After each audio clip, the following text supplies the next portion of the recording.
Oh, this is Mark Tooley, editor of Providence, a journal of Christianity and American foreign policy. And today we are wonderfully talking to my friend Sam Goldman, who teaches political science at George Washington University in Washington, D.C., and is himself an expert on political theology and on matters relating to politics and religion. And I'd like to talk to him specifically about what is called cultural Marxism, which I keep hearing portrayed as a panacea for all that is wrong currently in America, at least according to some conservative social critics. So, Sam, what exactly is this cultural Marxism, and how influential is it?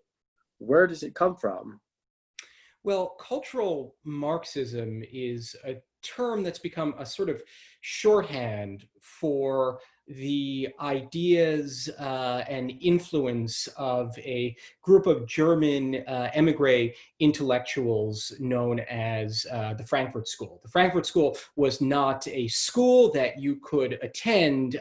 Rather, it was an informal description of a group of Marxist intellectuals who established an institute for social research at the University of Frankfurt, and then during the 1930s moved to the United States.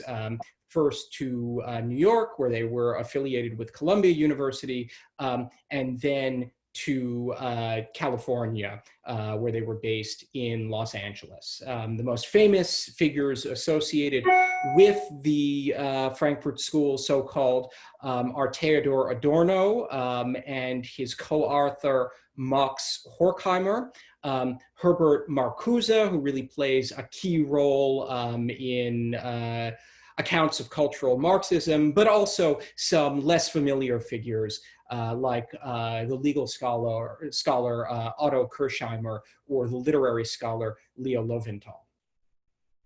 So these are German thinkers dating originally from the 1920s and 1930s, many of whom immigrated to America. And according to the narrative, they became the dominant, I suppose, intellectual force in American academia starting in the 1960s. Is that portrayal based on reality? Well, I would have to say that I don't think it is. At best, it is grossly exaggerated. Of the sort of caricatures of cultural Marxism that one encounters on the internet, probably only Marcuse really comes close to meeting that description. And I think his influence is still grossly exaggerated. But the story, as we find it, goes something like this. In the wake of the First World War, Marxist intellectuals in Europe began to wonder why the worldwide proletariat had not refused to fight and overthrown capitalist governments, as Marx had predicted, but had rather, in many cases, sided with their nation states and fought enthusiastically on behalf of king and country. And some of these intellectuals, often Antonio Gramsci, the Italian thinker, and György Lukács, the Hungarian, are named, began to suggest that membership in the working class was not in itself sufficient to generate a revolutionary consciousness. And they built on the idea of false consciousness that they found in Marx, that culture can mask from workers their true interests. So they developed a style of argument that was based on the criticism of culture as much as of traditional Marxist interests in economics. And through a complicated series of influences, these ideas were passed on and further developed to by the German intellectuals I mentioned, and then brought to the United States in the 1930s and 1940s. And that story is true as far as it goes. Where I think it becomes questionable is, first of all, it really doesn't do justice to the subtlety of these arguments. The goal of critical theory, and these thinkers never used the term cultural Marxism. They spoke of themselves as engaged in critical theory, was not exactly to overturn Western civilization, as is often charged. Rather, they saw themselves as defending the elements of authentic human freedom that were present in Western civilization from its self-destruction.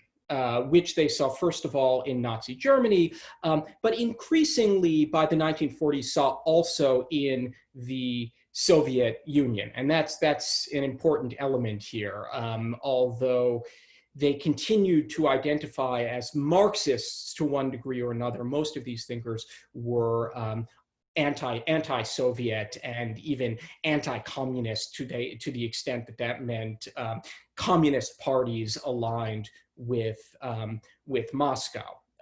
So they were not doctrinaire revolutionaries by any means, and in many respects were surprisingly conservative. Adorno's idea of upholding freedom in mass society meant listening to Beethoven, and they were not at all admirers. In fact, bitter critics of the mass media and popular culture that they found in America. But second, and I think more importantly, it's not clear that they had so very much influence.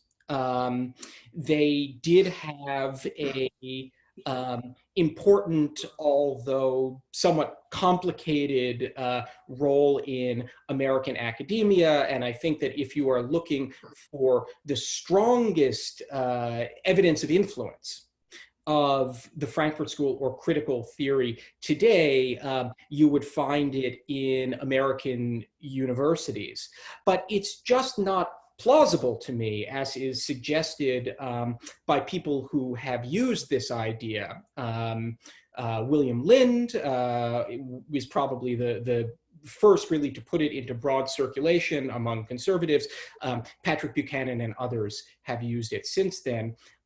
That this is the explanation of everything they don't like that has happened in America in the last 50 or 60 years. Again, I think the account of cultural Marxists as seeking to use criticism of culture and sexual liberation to overturn bourgeois society is most true of Marcuse, if it's true of any of them. Again, Adorno and Horkheimer were actually extremely conservative in their understandings of sex and gender relations. Horkheimer wrote against birth control, for example. But suppose Marcuse had never lived. Are we really to believe that the social and cultural transformations that have occurred over the last 50 or 60 years would not have happened without his influence? And when it's stated that way, I think the suggestion that Marcuse or Adorno are somehow the puppet masters of the modern left and all the ills that it has wrought is just not plausible. I think I understand you to believe that the social changes that have occurred in America since the 1960s really have their roots in American history and culture, and are not so much imports from anything akin to the Frankfurt School. Would that be accurate? Not only is it accurate, that's exactly what the Frankfurt School intellectuals suggested. So one of their most famous ideas is that of the culture industry. They argued that mass media and consumer culture have to be treated as an economic and social enterprise, rather than merely as entertainment. And their argument was that even though it presents itself as a form of liberation, what it produces is infantile behavior, self-indulgence, and the erosion of the possibility of participation in a self-governing society. So their critique of popular culture is almost the same as that of many conservatives. And they argued explicitly that the sexual revolution in particular was a product of American consumer culture and popular culture, rather than any plot of their own. And what exactly is critical theory? So critical theory is based on or derived from an idea in Kant.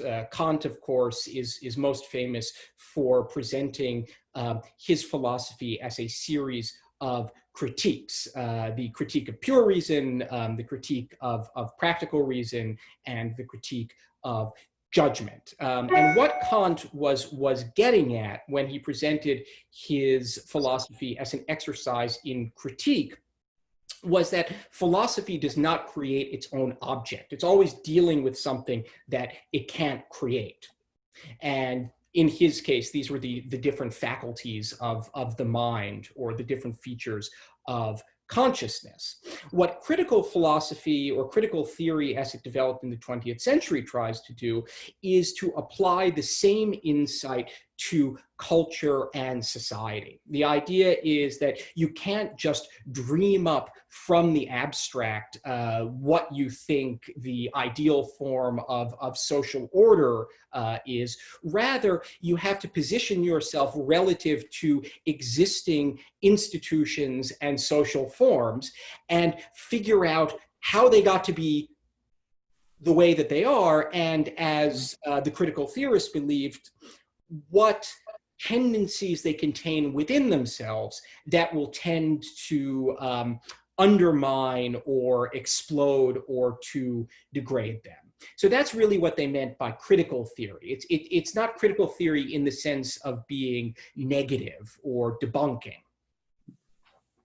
And of course, the aspect of critical theory we hear most about of late is a critical race theory. What is that? Critical race theory is an offshoot of the classic critical theory of the Frankfurt School that was developed really after they had left the scene in the 1970s and 1980s. Horkheimer and Adorno both died in the early 1970s. Marcuse lived a little bit longer to the mid-1970s. And what critical race theory tries to do is to show that the category of race, which has become naturalized. This is another bit of critical theory jargon borrowed from Marx, reified, to turn the product of human relations into a thing that's supposed to have its own existence. So the idea is that we've done this with race. We assume that race is a natural category that's just out there in the world, but it can be shown by means of critical analysis that it is a product of social construction. And that idea has been developed through the 1970s and 1980s by figures like the late Harvard law professor Derek Bell. The pioneering critical theorists associated with the Frankfurt School actually said almost nothing about matters of race, even when they were discussing American culture.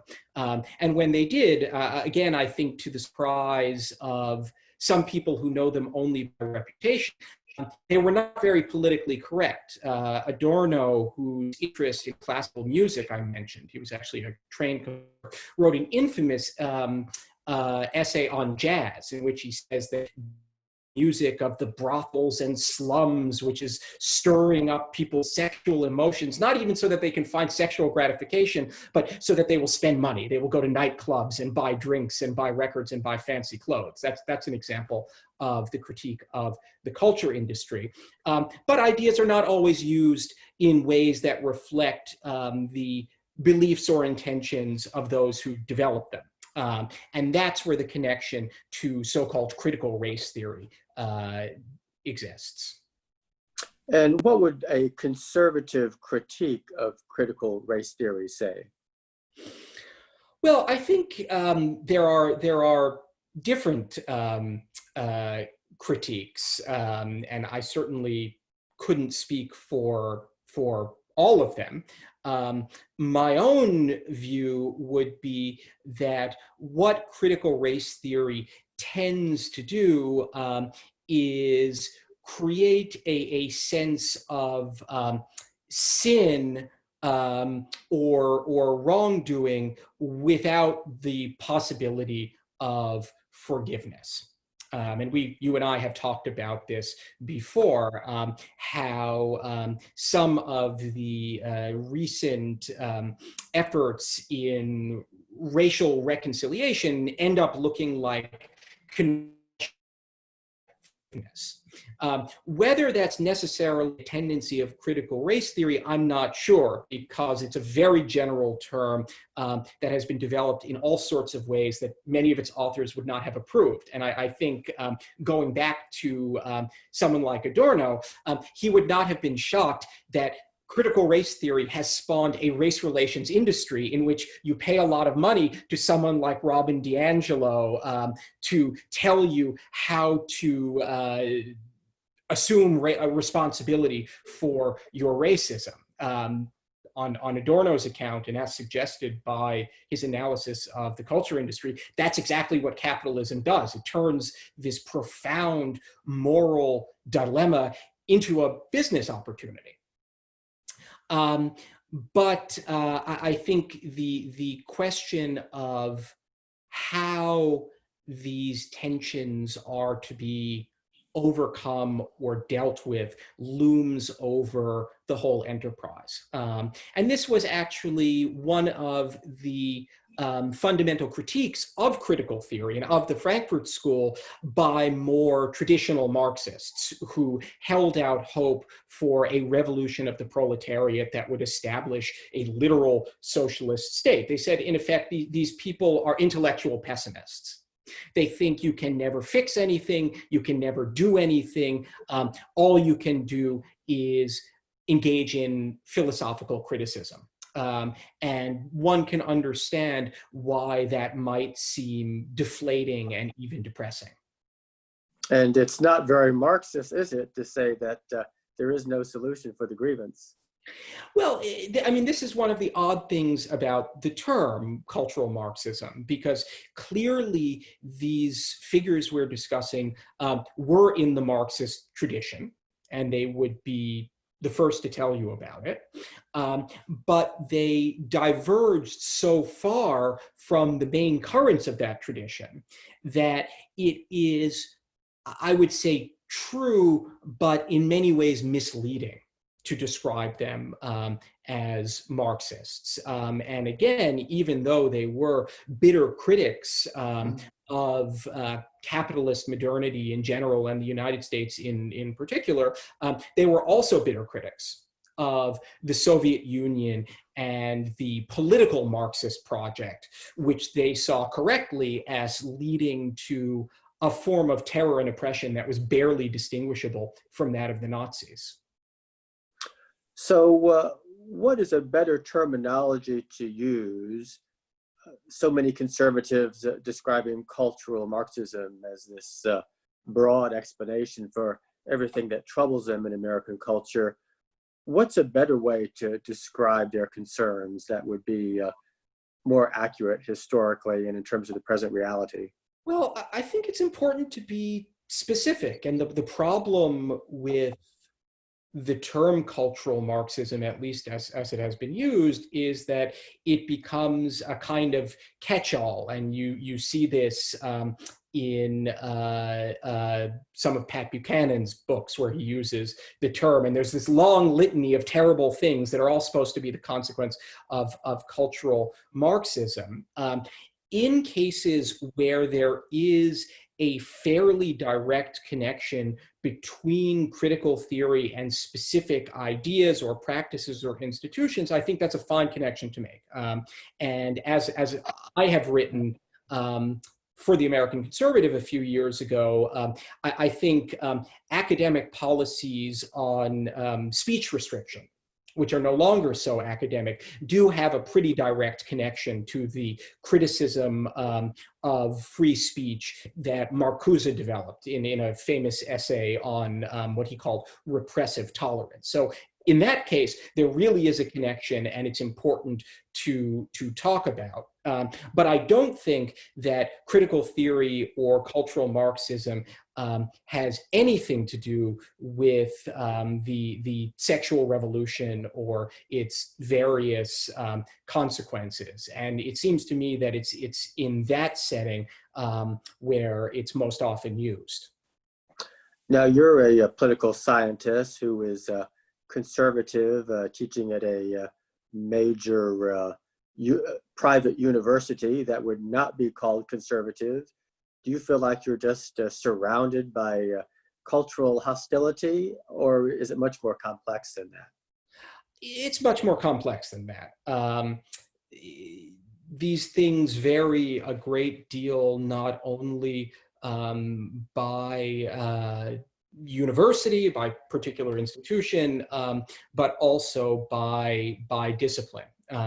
And as a number of scholars have argued, political science is actually among the most intellectually and ideologically, for lack of a better word, open disciplines. And I suspect that's because if you spend much of your time studying politics, you have to come to terms with the fact that people disagree, and that on some level that's inevitable. My impression, although this is not these are not my fields, is that in the major humanities fields, literary studies or history, there is a stronger pressure to conform politically, and probably yet stronger than that in the so-called studies departments, many of which were established in the 1970s in response to the student movement of that time, and really which are sort of constructed around specific political commitments. But universities are big places, and there really are all different kinds of people within them. So as I've said in various settings in the past, concerns about political bias are not altogether false, but they also tend to be exaggerated. And are you hopeful that, in fact, in the end, free speech and open debate will survive in academia? I try to be hopeful. I have my good moments and my bad ones, as anyone does. And of course, the issue is complicated by the present crisis of higher education. And I don't think anyone knows. I certainly don't know what the higher education landscape will look like when the pandemic recedes and as its economic consequences seem to become clear. So it's very difficult to predict. But I don't think that the time has come to give up. And I am made optimistic when I reflect that in many cases, where challenges to open debate and free speech have been recognized and publicized, they've also been effectively resisted. Sam Goldman, political scientist teaching at George Washington University. Thank you, as always, for a very edifying conversation. Thanks, Mark. It's always a pleasure.